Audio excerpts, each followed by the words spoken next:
Judul firman Tuhan pagi ini, tak pernah kecewa mengikuti Yesus. Saya mau tanya, siapa yang pernah tersinggung? Siapa yang pernah terlukai perasaannya? Siapa yang pernah tersandung oleh seseorang atau oleh sesuatu? Pernah semua? 3 poin ini adalah definisi dari kata kecewa kalau diambil dari bahasa Yunani. Kecewa itu artinya tersinggung. Jadi kalau saudara pernah tersinggung, saudara pernah kecewa. Kalau saudara pernah merasa terlukai, tersakiti, berarti saudara pernah kecewa. Kalau saudara pernah merasa tersandung melihat hidup seseorang, melihat sikap seseorang, atau suatu peristiwa, artinya saudara pernah kecewa. Amin. Pertanyaan, sebenarnya apa sih yang bikin orang kecewa? Kalau jujur, saudara pasti pernah kecewa ya, dengan sesama, betul nggak saudara? Dengan orang-orang sekitar kita. Dan kenyataan semakin dekat kita dengan seseorang, semakin besar peluang orang itu mengecewakan kita. Kalau nggak percaya, lihat aja kenapa suami istri bisa cerai. Itu orang yang berdiri di depan, aku mau sehidup semati, baik susah maupun senang, baik sehat maupun sakit, baik kaya maupun miskin. Kalau mau jujur, ibu-ibu itu kalau miskin banyak meninggalkan suami, karena wanita tuh nggak kuat miskin. Makanya saudara suami-suami yang miskin tapi istri bertahan, bilang puji Tuhan, sayang istrimu baik-baik. Sebaliknya suami itu kalau kaya rata-rata meninggalkan istri. Makanya istri-istri jangan minta kaya sama Tuhan, nanti suamimu pergi. Artinya begini, apapun kondisi saudara saat ini, bersyukur kepada Tuhan. Itu sudah situasi yang paling pas. Tuhan tahu takarannya. Amin. Dan pulang sayang suaminya ya, pulang cari istrinya disayang saya. Kalau mau jujur, pasti semua manusia pernah kecewa. Pertanyaan yang kedua, menurut saudara, apakah Tuhan pernah kecewa? Tuhan pernah kecewa nggak? Saya nggak jawab, itu PR buat saudara. Ya, tapi saudara dengar firman, saudara bisa dapat jawaban, tapi saya nggak kasih jawaban. Itu perenungan saudara. Yang pasti semua manusia pernah kecewa. Tetapi tujuan khotbah pagi ini kita akan sampai satu titik dalam pengakuan, bukan hanya di mulut, tetapi benar-benar dari hati, dan kita amenkan lewat perbuatan. Bahwa aku tidak pernah kecewa mengikuti Yesus mulai hari ini. Dan satu poin, ketika saudara tidak pernah kecewa dengan Tuhan, saudara akan menerima kekurangan sesamamu. Artinya saudara tidak akan mungkin dibuat kecewa oleh orang lain. Tingkahnya kurang ajar, tingkahnya pengkhianat, tapi itu tidak akan membuat hatimu kecewa. Amin. Kita mau belajar dari kitab Habakuk. Habakuk 3 ayat 17, 18, 23. Sekalipun pohon ara tidak berbunga, pohon anggur tidak berbuah, hasil pohon zaitun mengecewakan, sekalipun ladang-ladang tidak menghasilkan bahan makanan, kambing domba terhalau dari kurungan, dan tidak ada lembu sapi dalam kandang, namun aku akan bersorak-sorak di dalam Tuhan, beria-ria di dalam Allah yang menyelamatkan aku. Amin. Habakuk ini nabi yang luar biasa. Dia hidup di zaman perjanjian lama. Yesus belum lahir, belum ada karya penebusan di kayu salib, belum ada ayat yang menulis Yesus berkata, aku pergi kepada Bapa menyediakan tempat, supaya di mana aku berada, kamu pun bersama-sama dengan aku. Habakuk belum mendengar, apalagi menerima penggenapan janji Yesus. tentang Roh Kudus akan dicurahkan tinggal di hati orang percaya. Tetapi Habakuk bisa berkata, sekalipun pohon ara tidak berbunga, pohon anggur tidak berbuah, pohon zaitun mengecewakan, aku akan tetap bersorak-sorai, aku akan tetap bersuka cita, aku akan tetap bersyukur kepada Allah. Amin. Sanggup punya ungkapan ini dari hati? Belajar. Pernyataan Habakuk itu sinkron dengan lagu yang kita suka nyanyikan. Tuhan tak pernah janji langit selalu biru, tetapi Dia berjanji selalu menyertai. Tuhan tak pernah janji jalan selalu rata, tetapi Dia berjanji memberikan kekuatan. Lagu ini kalau kalimatnya saudara resapi, itu saudara seharusnya tidak kecewa jadi anak Tuhan. Kenapa? Karena Tuhan gak pernah janji langit selalu biru. Kadang-kadang mendung, kadang-kadang gelap, kadang-kadang gerimis, kadang-kadang hujan lebat. Kayak kemarin beberapa hari lalu tuh angin besar. Tuhan tidak meniadakan semua itu. Tetapi janji Tuhan, buktinya hari ini saudara masih ada. Itu karena Tuhan menjaga, memelihara hidup kita. Amin. Jalan tidak selalu rata. Jalan tol aja ada gedebuk-gedebuknya. Tetapi janji Tuhan, kita bisa melewati semua bersama dengan Tuhan.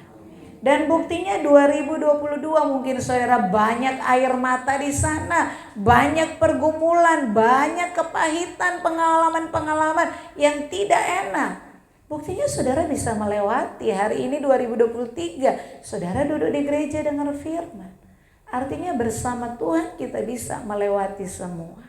Amin. Dan tanpa saudara sadari hari ini lewat pergumulan-pergumulan, entah dijawab entah gak dijawab, entah sudah selesai entah belum selesai, hari ini ternyata saudara jadi pribadi yang lebih kuat dari tahun kemarin. Amin. Bilang aku kuat bersama Tuhan. Kita mau belajar pagi ini rahasia hidup tidak kecewa.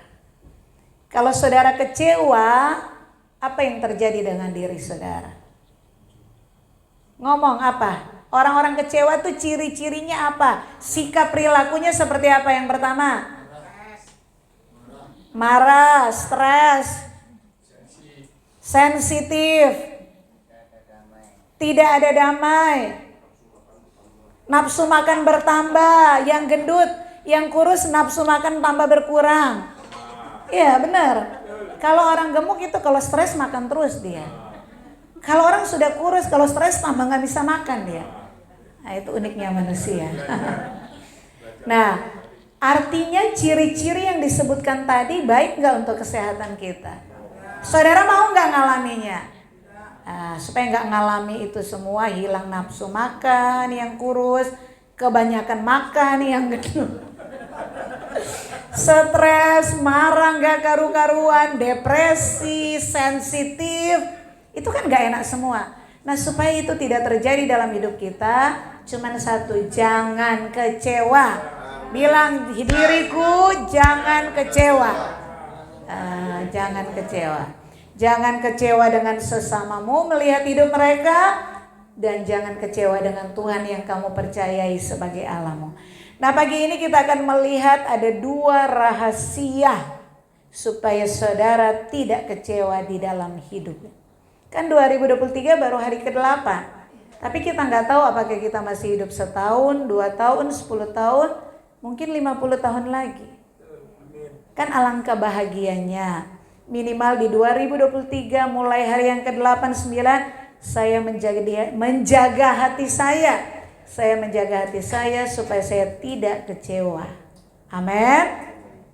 Ada dua rahasia. Yang pertama supaya saudara tidak kecewa, harus mengerti rencana Allah.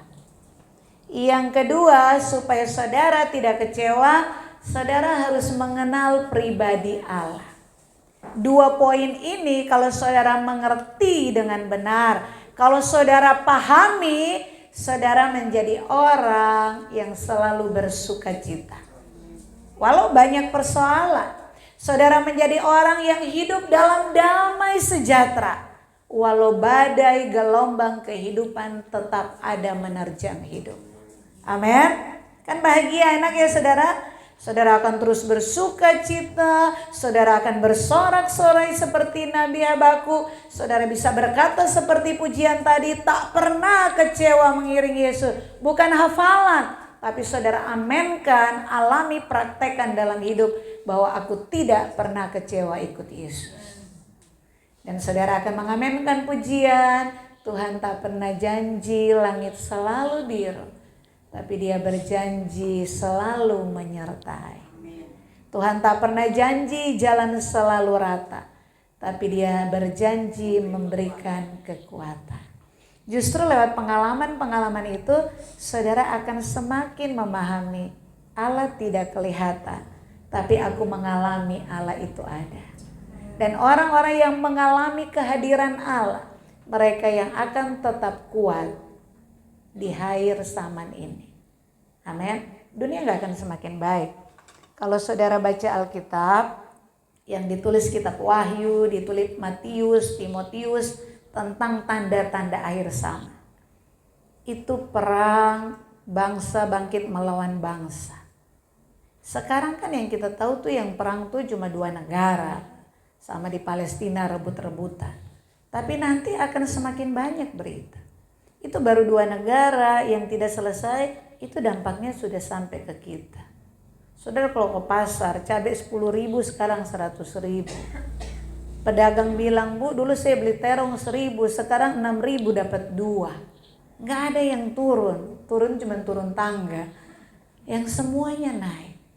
Saudara sadar gak? Orang bilang ini hari raya, tetapi semua tanpa kita sadari secara langsung itu dampak efek dari perang di sana itu kan mempengaruhi ekonomi seluruh dunia dan akan sampai kepada saya dan saudara juga cepat atau lambat. Tetapi Alkitab bilang nanti menjelang kedatangan Tuhan akhir zaman akan semakin banyak nanti. Saudara nggak usah kaget nanti dengar ini perang dan akibat dari perang itu pasti kelaparan, kematian, penderitaan.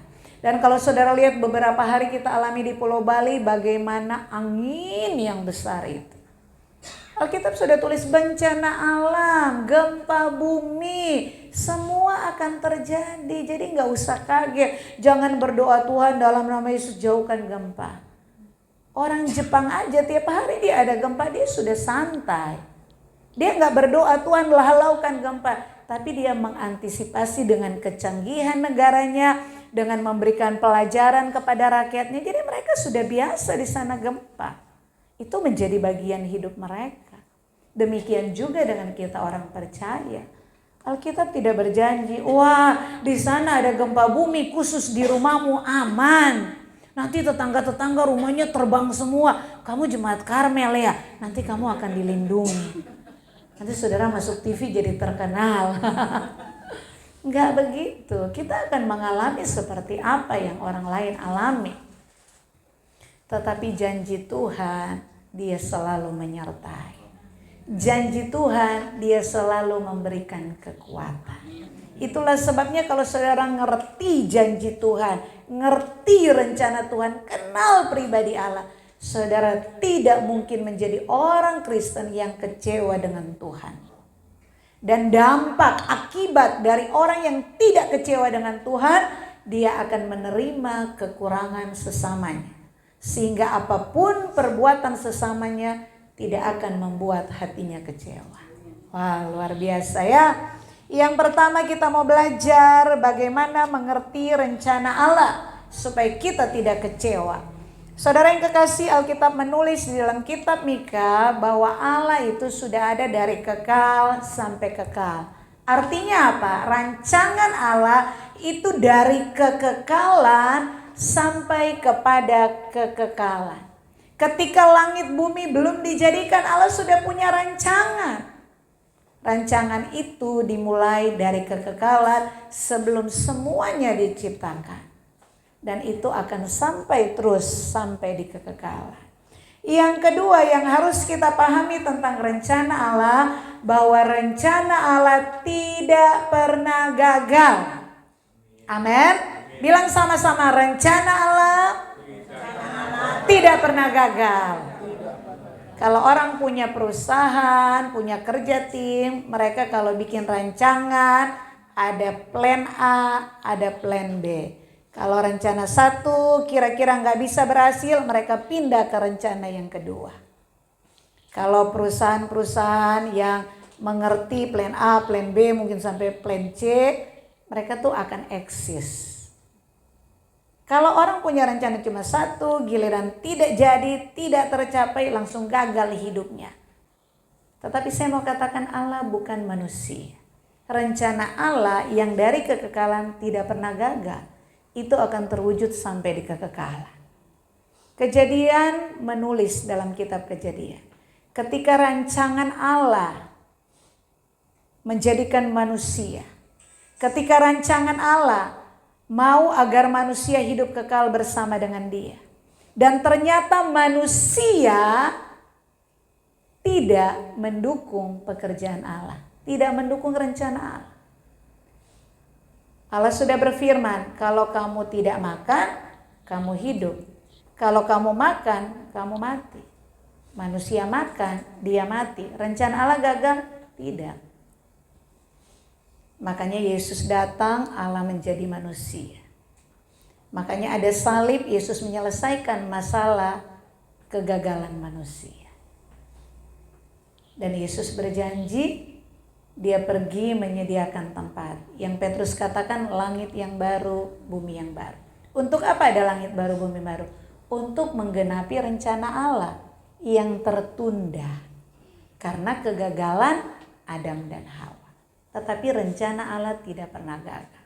Dan saya mau katakan pagi ini, saudara yang hadir pagi ini, poin yang ketiga, Allah melibatkan saya, Allah melibatkan saudara untuk masuk dalam proyek rancangan ilahi. Allah melibatkan kita dalam rencana kekalnya. Kenapa? Karena Dia sudah menyediakan langit baru, bumi baru. Karena rancangan awal Allah di dalam kekekalan ingin hidup bersama dengan manusia. Ketika manusia berdosa, jatuh di dalam dosa, siapa yang akan menggenapi rencana Allah? Saya dan saudara.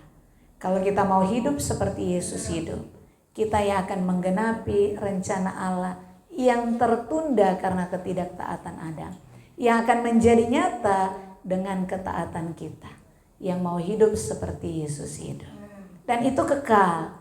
Di sorga, di langit baru, bumi baru, tidak ada tahun baru, tidak ada tutup tahun. Itu kekal selama-lamanya. Karena itu rancangan awal dari semula. Allah ingin tinggal bersama dengan manusia. Amin. Makanya saudara bersyukur jadi orang yang bisa mengenal Yesus. Jadi orang yang bisa percaya kepada Tuhan Yesus. Kenapa? Karena tidak semua dipanggil. Tidak semua dipilih. Ada banyak orang sudah tahu aku orang yang dipanggil, orang yang dipilih. Tetapi tidak semua berani merespon dengan membayar harga. Amin. Tetapi siapa yang mau terlibat dalam rencana kekal Allah, Alkitab berkata Allah itu sempurna. Siapa yang terlibat dalam rencana kekal Allah, hidupmu juga akan disempurnakan. Amin. Makanya Yesus bilang, hendaklah kamu sempurna seperti Bapamu sempurna. Kenapa? Karena goal kita bukan hanya bagaimana 2023 saya bisa beli rumah, bagaimana 2023 saya bisa beli motor, bagaimana 2023 pekerjaan saya pindah ke gaji yang lebih banyak. Bukan hanya sampai situ, tetapi rencana Allah kekal buat saya dan saudara. Amin. Kesimpulannya, rencana kekal Allah tujuannya untuk kebaikan manusia. Amin. Yang kedua, ketika kita mau menjadi mitra kerja Allah, terlibat di dalam rencana Allah, hidup kita pasti diberkati. Bilang amin. Amin. Mau diberkati 2023? Ayo terlibat dalam rencana Allah. masuk dalam proyeknya Allah. Alkitab menulis tidak ada seorang prajurit yang pergi berperang bingung dengan kebutuhannya. Kalau saudara lihat tuh tentara-tentara yang diutus pergi berperang atau jaga keamanan seperti kemarin G20, dia nggak usah mikir nanti siang aku makan apa ya, nanti malam aku makan apa ya. Istri anaknya rumah nggak dipikir, dia sudah tahu ada gaji transfer masuk ke rekening istri. Dia tahu aku prajurit, bagianku bawa perlengkapan siap sedia, makanan semua jam-jam makan pasti tersedia. Itu cuma ikut perang yang kemungkinan bisa kalah. Saudara ikut Tuhan yang memanggil, Allah pencipta langit bumi. Makanya Daud berkata, dahulu aku muda, sekarang aku sudah tua. Tetapi aku tidak pernah melihat orang benar, anak cucunya menjadi peminta-minta. Artinya kalau kamu sayang dirimu, kalau kamu sayang anakmu, sayang cucumu, hiduplah benar. Amin. Amin. Selama kita ada di jalan Allah, rancangan Allah, kita di jalan, di proyeknya Allah, di dalam jalurnya Allah. Apapun hidupmu pasti dipenuhi segala kebutuhanmu, itu janji Tuhan. Tetapi kan orang Kristen terbolak-balik pikirannya.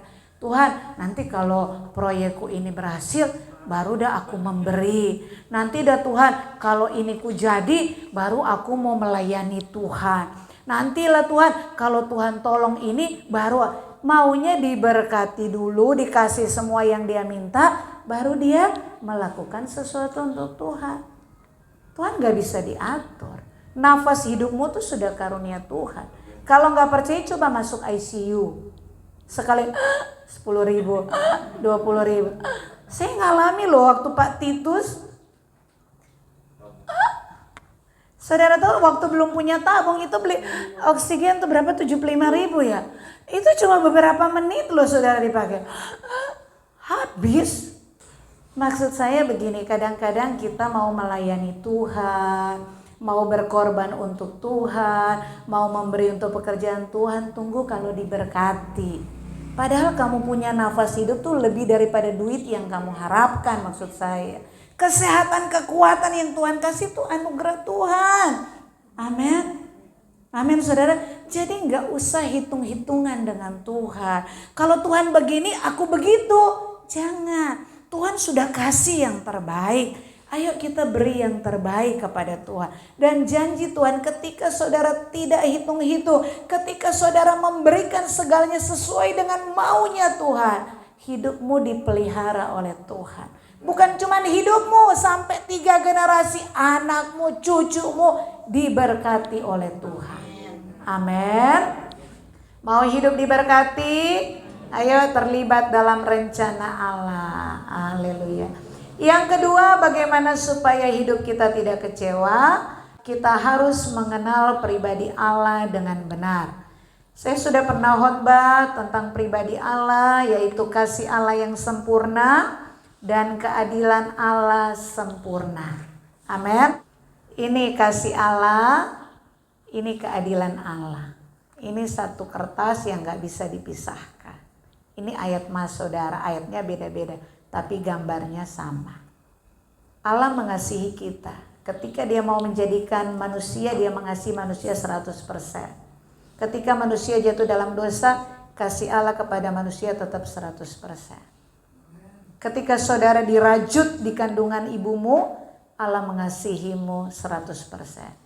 Ketika saudara gak dengar-dengaran, sudah tahu salah, melakukan salah, sudah tahu kebenaran, gak mau bertobat, itu tidak mengubah kasih Allah, tetap 100% dalam hidup.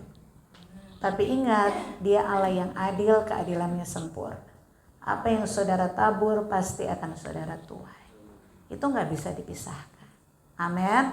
Dan Ibrani berkata bahwa Allah tidak pernah berubah. Dari kekekalan, sekarang, sampai selama-lamanya. Allah tidak pernah berubah. Kasih Allah tidak pernah berubah. Demikian juga keadilan Allah tidak pernah berubah. Kalau saudara paham tentang pribadi Allah dalam hal kasih keadilan, saudara akan jadi orang Kristen yang sungguh-sungguh. Saudara tidak akan bermain-main dengan dosa. Saudara akan menghargai setiap kesempatan ketika dengar firman, oh aku harus bertobat. Saudara gak akan menunda. Kalau kamu mengerti tentang keadilan Allah. Amin. Amin saudara. Hanya orang yang mengerti kasih Allah. Hanya orang yang mengerti keadilan Allah dengan benar. Yang akan menjadi orang tidak pernah kecewa dengan keadaan. Tidak pernah kecewa dengan sesama. Bahkan tidak akan pernah kecewa dengan menyalahkan Tuhan. Amin. Kenapa saudara seringkali menyalahkan keadaan?